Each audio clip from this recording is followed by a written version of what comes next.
Hey guys, this is Stephanie and I am Stacks on Stacks on Stacks.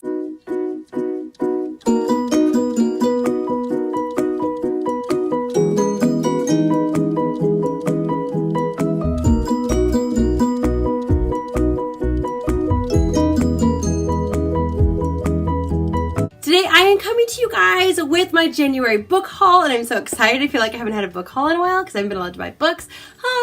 So I had 5 books left over from December I could buy, and I have 5 from January I can buy.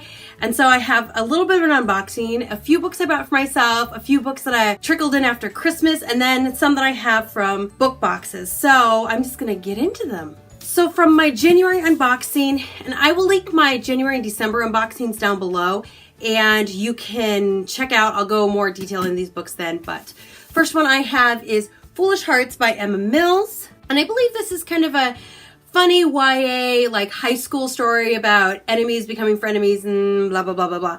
Not 100% sure, but I remember I liked it, so it'll probably go on my TBR shelf. Also, I got The Shadow Girl by Liana Liu. And if I remember, this one is about a girl who goes to be a governess for a rich guy's daughter, and then she ends up getting a crush on the older brother, but there's something eerie about the house, like something's just not right. This one sounded good as well. I also got Cruel Prince by Holly Black. This one is about a girl who's kind of adopted into a royal family, and basically the prince is like a douche canoe to her, but she's gonna show him wrong. Something like that. And this one is Zenith by Sasha Alsberg and Lindsay Cummings, a signed copy. They had to put a big sticker on there. Most irritating thing to put stickers on books. They should be shot. Anyway, this is supposed to be like a sci-fi, not really Western, but like pirates maybe, sci-fi pirates. It's gotten really mixed reviews, so I am torn up whether I want to read it yet. It's gotten like just butchered by people on BookTube and out of BookTube, and saying things like the writing's really juvenile and the plot doesn't carry and the characters aren't well fleshed out, which makes me nervous. And then there are people who are like, oh, it's so good, but are they saying that because they're friends with Sasha, or are they saying that because the book is good? So many dilemmas. I don't know whether to read it or not. I mean, I have it, so I could read it, but then, you know, it's gonna be like 5 hours of my time I will never get back. Okay, the next one I got was By the Pricking of My Thumbs by Agatha Christie. This is the 4th in the Tommy and Tuppence series. I'm pretty excited to read this one. I'll probably read it sometime this spring. Being the 4th one, I can't talk about it too much, but you'll be seeing it again. So next, I got myself 2 graphic novels because I might have had a little bit of gift money to spend on Amazon, and I got Hark a Vagrant, and this is by Kate Beaton. Now, this started out, I believe, as like an online comic, and then they kind of just brought them together, and she has a few books out. And it's supposed to be kind of a historically funny thing, like making fun of history. I think it sounds fantastic. I'm probably going to save it for a readathon or something like that.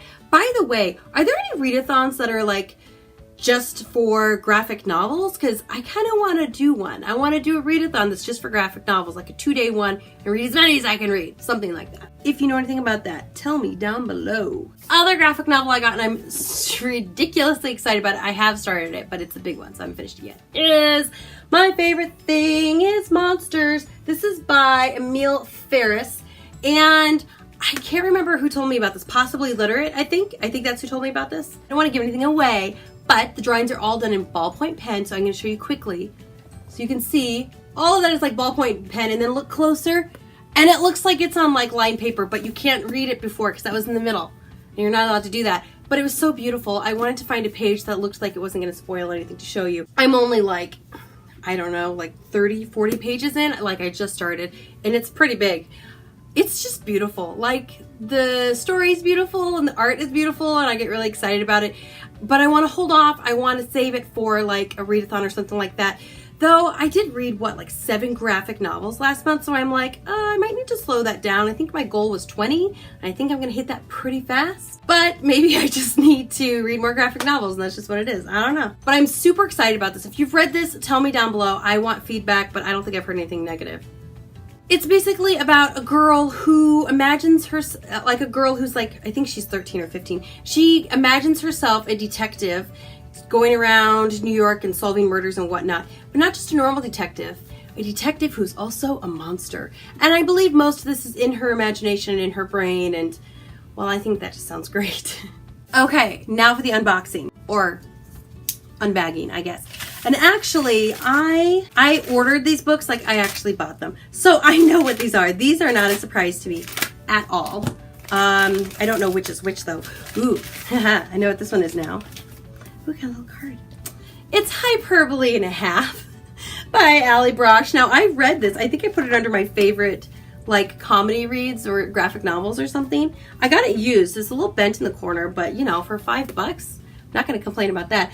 I'm probably going to reread it at some point this year because I read it like right after it came out. A friend of mine bought it and I was at her house and it was on her coffee table. And rather than like sit there and talk to my friend, I literally read a book in front of her. And then I'd laugh and be like, and I'd, you know, regale her with what just happened. And then I was just like, I have such good manners. My mother, she'd be proud. Very excited to reread this. Okay, now I think I remember which one this was too, but I ordered these like a while ago. These have been sitting in my basement on my table for, oh my goodness, a while.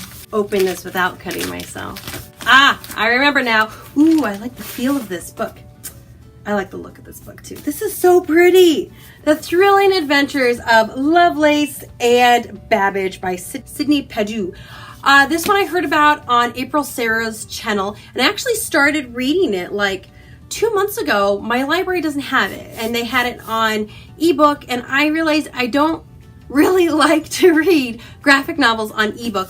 I don't mind reading regular books on ebook, but I don't like reading graphic novels because you gotta like scroll and you gotta look. I don't know. I don't like doing it. I'd rather read a normal book. Didn't like that. Basically, this one is just about a what-if tale of Lovelace and Babbage. Like, they kind of invented the first computer-ish things. I read the first probably third of the book already. And they, in real life, so they tell the real-life story of these two. And then they're like, but what if they would have actually invented the computer? And then you go into the, you know, the fictional side of it. And it's cute, and the pictures are good, and the plot is funny, and I really did enjoy the third I read, so I'm looking forward to the other 2/3. And now that I have it, I can read it. Ooh. Ooh. Oh, you guys gotta look at this. This is the book All Naked. It has a drawing on it. And then on the back, more drawing. And then on the inside, more drawing. You would think this is more of a drawing than a book. Don't. Now, they have drawings, like so. And then they tell you, like, they'll be like, actually, what really happened, and it's just like words on a page. So it is more bookish than a lot of other graphic novels, but I'm still gonna count it as a graphic novel since it has such pretty pictures in it. I have so many pretty books. Okay, now I'm gonna open my book outlet box, trying to actually be picky about the books I buy and not just buy everything, or I end up with the problem I have now, which is like 800 books that I haven't read. Now that is an exaggeration. I own about 800 to 900 books. But I've read most of them. But not, that's still, I got a coupon. That still leaves like 300 books that I haven't read, you know. A receipt, you don't need that. Okay, an excessive amount of paper per book outlet. All right. Oh, I forgot I got this. Okay, so I got Just Dreaming by Kirsten Gier. This is part of the Silver Trilogy, which I have the first 2 books and I haven't read them, but this is the same chick that wrote Ruby Red. I'm hoping it'll be just as good. I'm hoping. This is the 3rd book in the Inventor's Secret Saga. This is Turncoat's Gambit by Andrea Kramer. Okay, this is a cover buy, but the first book looked great and the second one didn't. I already own them, so I might as well get the 3rd. So apparently I'm just trying to complete series because the next 2 books, I have the first 2 in the series and now I have the 3rd and the 4th. Which was the 3rd? Which one's the 4th? Oh, it says on the side. The 3rd one is Shades of Dune, and the last one is Forever Dune. And these are in the Dune series. I haven't read it yet. It is a time traveling one.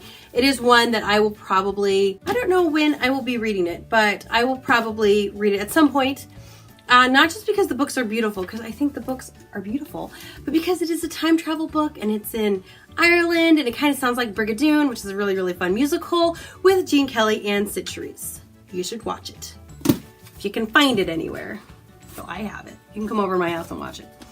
Okay, and then I did get A Study in Scarlet by Sherlock Holmes, and it's not a graphic novel per se, but it does have pictures in it, like little drawing pictures. It might be a more fun way to read a little bit of Sherlock Holmes, which this is one that I have read. It's just been a while. I will probably reread it at some point. Now this one is a graphic novel. This is A Connecticut Yankee, King Arthur's Court by Mark Twain. I don't know if it's the full book or not. Honestly, it doesn't quite look like it's the full book. It looks like it may just be part of the book, but I think I read an excerpt of it in high school. I don't think I read the whole thing, but it'd be a fun one to add to my graphic novel collection. And if you were counting, that means 10 books. I bought 10 books. So 5 for December and 5 for January. So I'm not in book jail. So that is all I have for you guys. I'm excited that I got to open up my boxes because I've been waiting to do that for a while. And I'm excited that you guys got to see all the fun books that I got. Go ahead and tell me down below if you've read any of these books and if you think I should start with any of them in particular. I know half of them were sequels, so I'm obviously not going to start with those. But the ones that weren't sequels, maybe I could start with one of those. Maybe one of the new graphic novels I got, because I will admit they're quite pretty. Thank you guys so much for watching. I always appreciate it.